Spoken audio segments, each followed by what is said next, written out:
Hey guys, and welcome to BeardYGO. Today we've got Raymond over here, and he came in the top 4 of the Burst of Destiny case event. So yeah, Raymond, tell us what were you playing, and yeah, let's get into the deck profile. Okay, so I was running Drytron. I was running the Herald of Perfection build. Okay. Let's just go through the main monsters so I can Alright. explain to you what's going on. Tier 17s will be coming next week, so those who are 17s. So I was running the standard lineup for the Drytron monsters, which is 3 alphas, 3 zetas, Yep. 1 gamma, and 1 delta.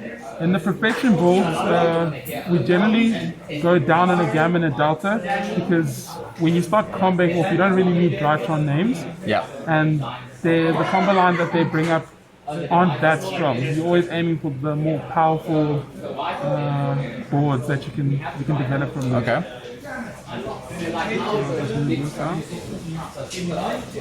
And then the fairy lineup, pretty standard. 3 diviners, 2 orange lights, and an Ava. That's So pretty. why are you running the 2 orange lights over 3? Okay, so what generally happens without the second Ava, you're not going to see that many orange lights. Yeah. And with the perfection build, you generally end up getting to 1 orange light and 1 Ava, and then when the Ava gets mold off the negate, you're going to get the next second Ava and the next diviner. Yeah. And then after that, the turn's pretty much over. You don't need any more than that standard. Let's just move this out of the way.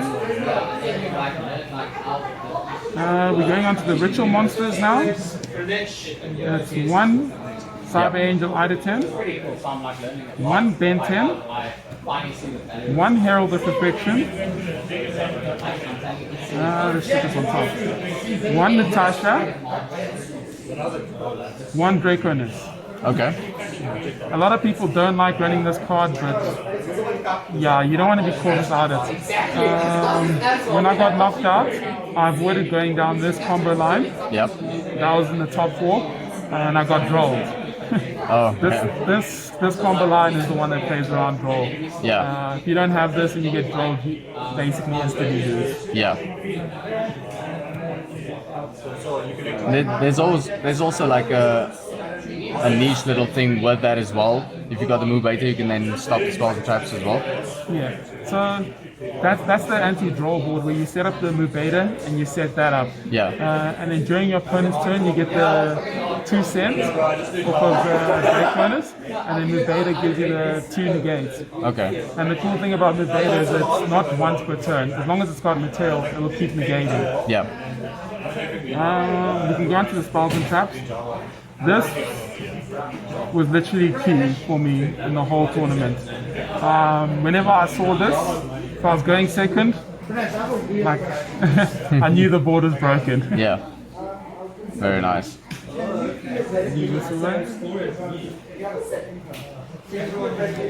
I ran the 1 Fafnir. One thing I realized was like this is droll bait, and if you get drolled on this, it hurts your deck a lot. It hurts. It literally, it's the worst possible thing that could happen to you. Yeah. But when you're talking about hand traps and you need to resolve your ritual summons through Meteoronus Drytron, this comes in clutch. When you play Meteoronus Drytron when this is up, they can't ghost spell, which negates the activation of ritual spell. Yes. They can't ghost spell you, which becomes so important because these ritual summons that you get off of this, like literally, are game, are what defines the day. Yeah. And by protecting this card, it just seemed like a no-brainer to run it. Yeah. Apart from that effect, obviously it searches Nova, which is your strongest spell in the deck. But that little niche interaction is great. Also, this would have come in handy if I managed to get to it versus in the top 4. against Jasha, but yeah, I was unfortunate.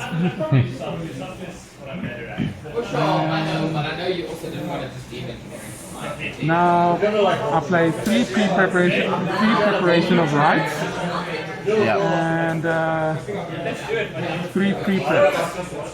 Okay. So these are just basically consistency cards and the other engine in the deck. This searches you, Dawn of the Herald and Herald of Perfection. Yeah. And once you get that on the board, literally your opponent cannot interact with you from that point forward. It just creates safer lines, which is why I prefer this variant to any other Drytron variant. Okay.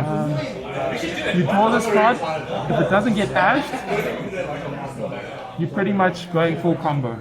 Yeah. So that's the lineup there.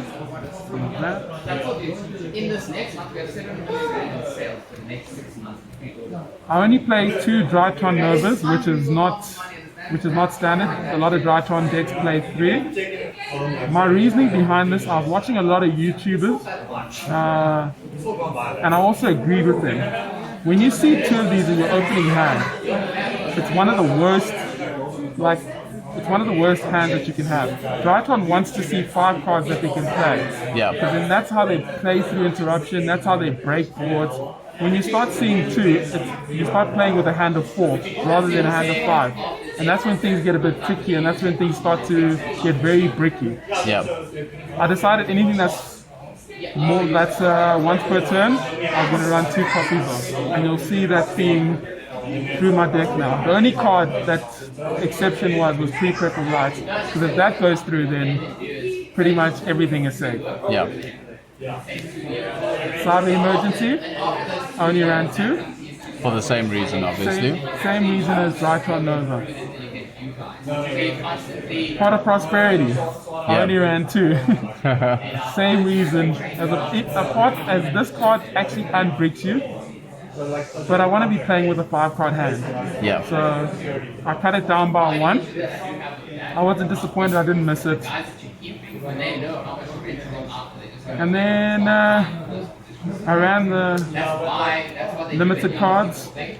1 called by, 1 foolish.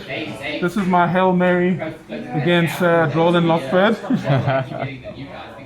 I didn't see it when it mattered. But yeah. That and orange light. That and orange You don't light. see it when they drop the draw.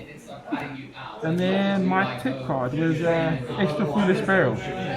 Alright. The reason I decided to run this card was because I wasn't going to run the Dragoon engine in it. I looked at the tournament format and I decided that if I made it to top cut somehow, I was going to play somewhere between 9-11 games, and I didn't want to brick on Dragoon. So the same reason that I was running 2 obs is the same reason I decided to go for this instead of Dragoon. Was I wanted a more consistent run. I knew in a game of 3, I was more favored to win if I was a better Dragoon. In my mind. Yeah. Also, that helps you to out a lot of boards and stuff. You know, you can out some nice floodgates as well. You know, just drop the enters and then. As like you mentioned, another cool thing about this card specifically is that when you're playing it with the pre-prep build, you can draw pre-preparation of rights and this card. This will search the Ben 10 for you. By dropping Arc Light. By dropping the Arc Light and start the combo. So this worked as a combo extender and also broke down floodgates. Also, in some hands, you would summon Diviner and it would get impermed. And then you'd be stuck with like a Diviner and like a level 1 Drytron. Yeah. And you can't really do much from there if you don't have the rest of the pieces in hand. Yeah. That's where this starts to unbrick you. Yes. It's an extender in that sense, it was just all around great. Yeah. And life points mean nothing. Life points mean nothing when you're negating everything. Let's go into the extra deck now. Alright. So I ran 2 Mubeda Fafnir, which is pretty standard. Yeah.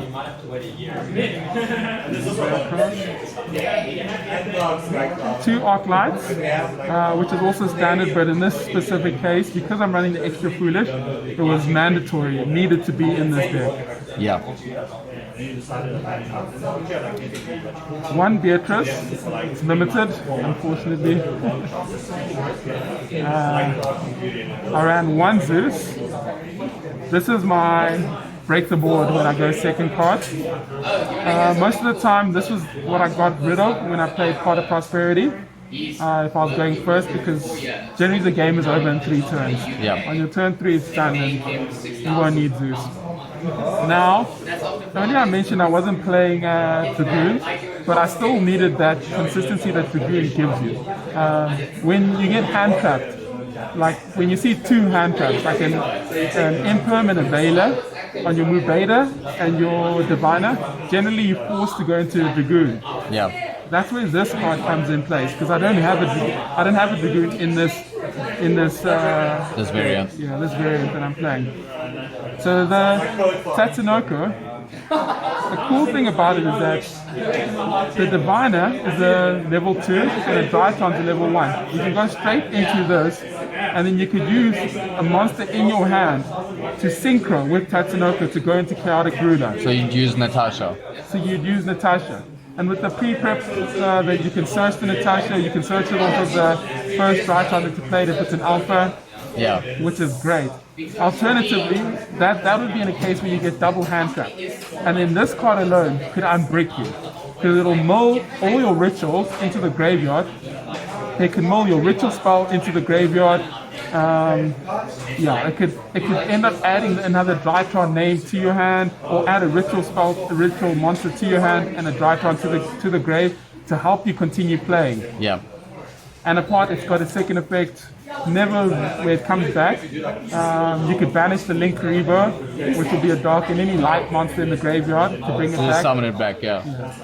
It didn't come up that often, but definitely unbricked a lot of hands, Yeah. especially when the hand traps were heavy. Then I played an Entes, which is pretty standard.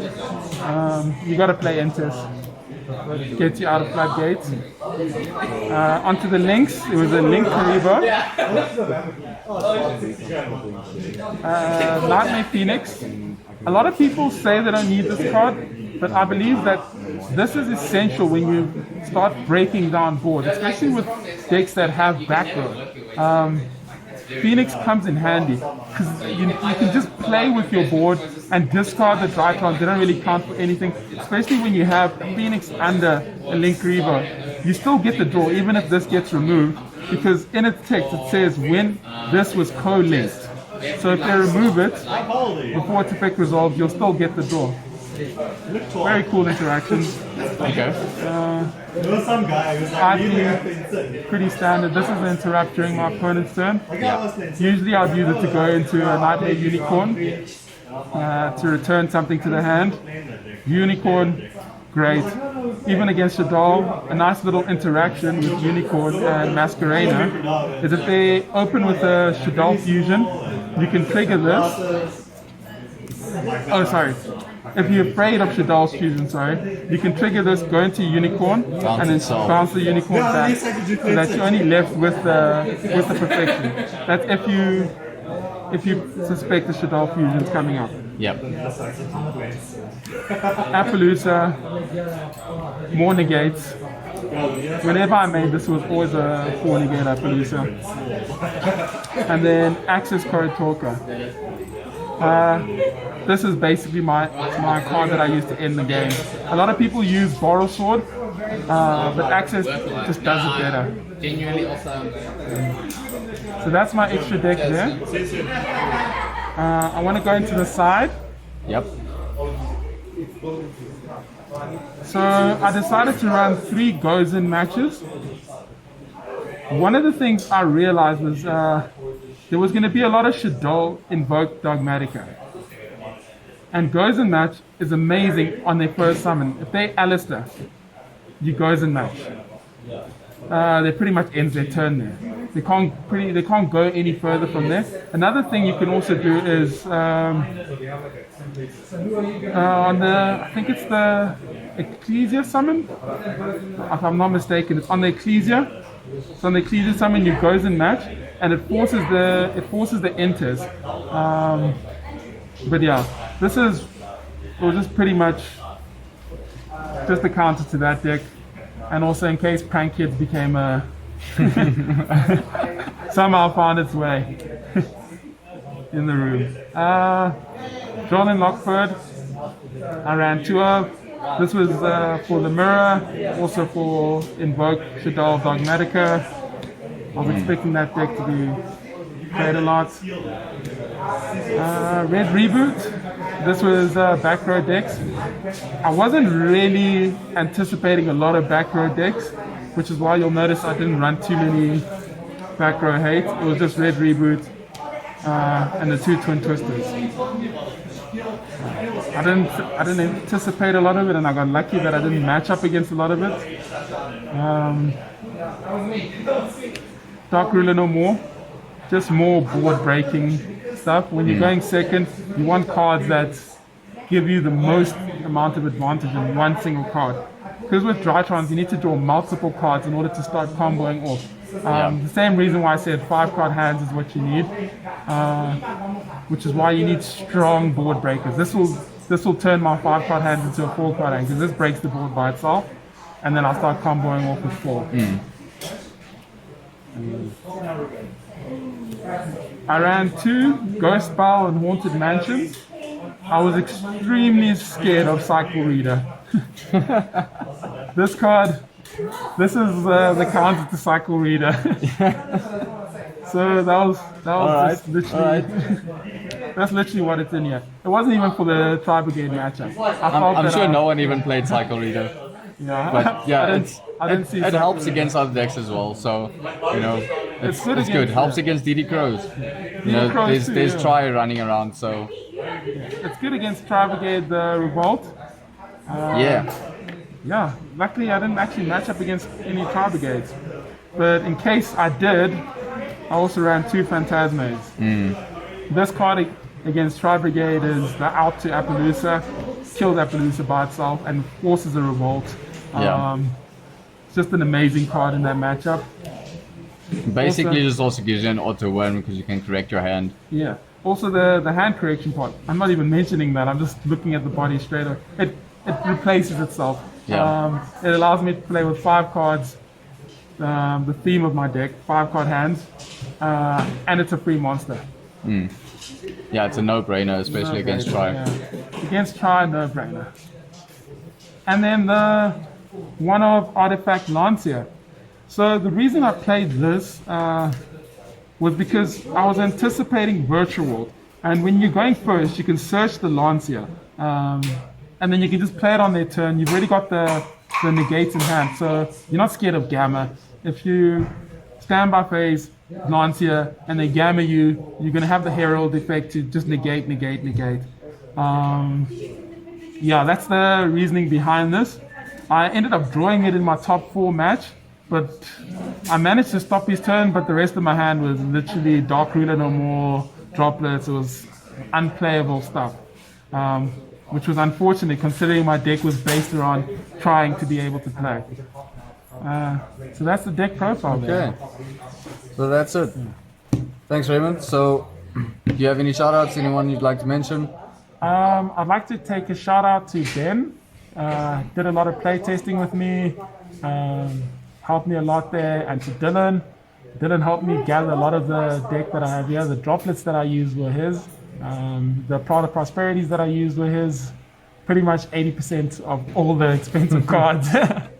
Awesome. Yeah. Well, it helps to have friends with deep pockets. Eh? Yeah. Yeah, no, that's good. Thanks very much for your time. Thank you so much. Yeah, guys, we'll see you guys later. Cheers.